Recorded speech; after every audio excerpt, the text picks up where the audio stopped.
Good morning, mga boss. Nakita nyo naman pagbumuka ko. Siyempre, nandito tayo, nag-aabang tayo sa ating training ng mga YB galing Agdangan, Quezon. 7:30 sila inirelease. So tara, let's go. Panoorin natin yung video paano sila nirelease. Morning mga boss, release tayo ng training natin dito sa Agdangan. 7:35. Yan, open area. Grader, dyan na si Haring Araw. Okay, 7:35 na ha. Bilang ko 3, dandahan lang. 1, 2, 3, okay, dandahan lang. Release nyo na yan.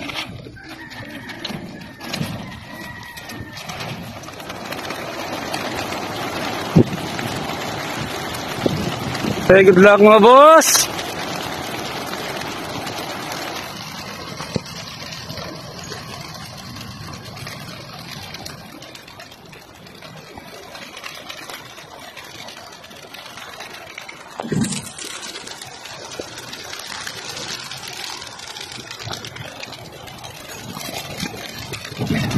Lambag, lambag!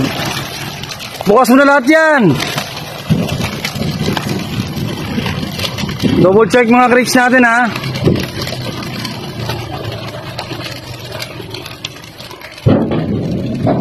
Lambag! Check nyo mga crates!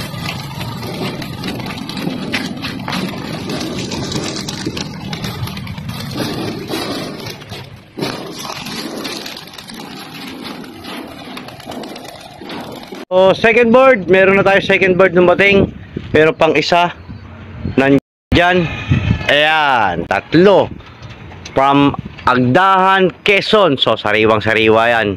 Mga fresh na fresh mga katoyong. Siyempre, nagabang tayo simula kanina. Binitawan sila 7:35 AM from Agdangan, Quezon. So, ayan, may 3 bird na tayo. Papasukin natin. So, mga katoyong, mga boss ko dyan, siyempre, pumasok na siya sa trapping, kaya kunin na natin siya para subukan ng salubong natin. Kaya tinatawag tayo mga supplement pang salubong para tanggal stress.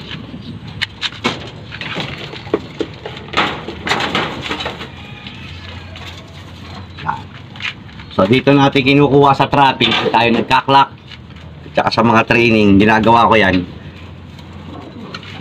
Live na live pang pakpak, ganda. So, Friday, baka derby na nito. So, sinubukan ko lang. So, okay na, nasubukan na natin. Ito yung anak ng ating Taiwan. Taiwan, ito yung gift bird sa atin ng mga tropa na malalapit sa atin. Siyempre, alam mo naman si Boss to, yung pala kaibigan, may mga gift bird sa atin para, sabi nila, bibigyan ka namin ng mga gift bird para lumakas persa ng ibon mo.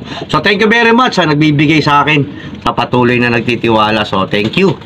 Boss Almoralde, kay Rodel Almoralde. So, thank you very much. Kay Boss Sopronio.